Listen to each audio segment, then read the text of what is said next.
गावाच्या बाहेरचं शांत रान. फिकट चांदणं जमिनीवर पसरलेलं.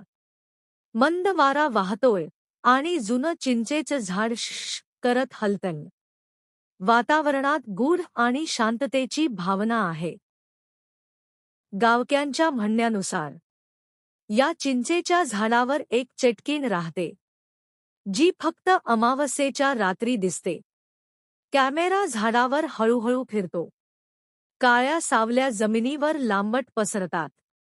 अचानक वायाचा जोर वाढतो. पार्श्वसंगीत गूढ, विचित्र कुजबूज ऐकू येते. गावकरी एक घाबरत.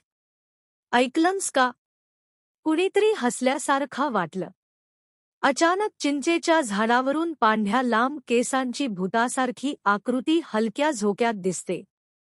तिचे लाल डोळे अंधारात भेसूरपणे चमकतात. वायाने झाडाची पानं शश करत हलतात. वातावरणात भीतीचं थरारक सावट. चेटकीण, खालचा, तुटक आवाज.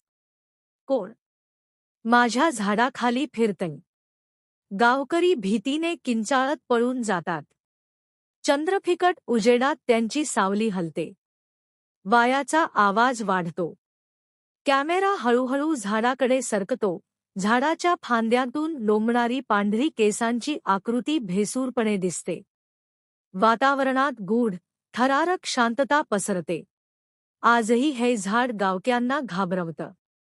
आणि जेव्हा वारा वाहतो, तेव्हा असं वाटतं, ती चेटकीण अजूनही तिथेच आहे. शेवटचं दृश्य फिकट चांदण्यात चिंचेच्या झाडावर लटकणारी रिकामी झोळी हलके झोके घेते. पार्श्वभूमीत थंडगार वारा वाहतो. आणि हलकं, भेसूर हसणं ऐकू येतं. वातावरणात थरारक शांतता पसरते.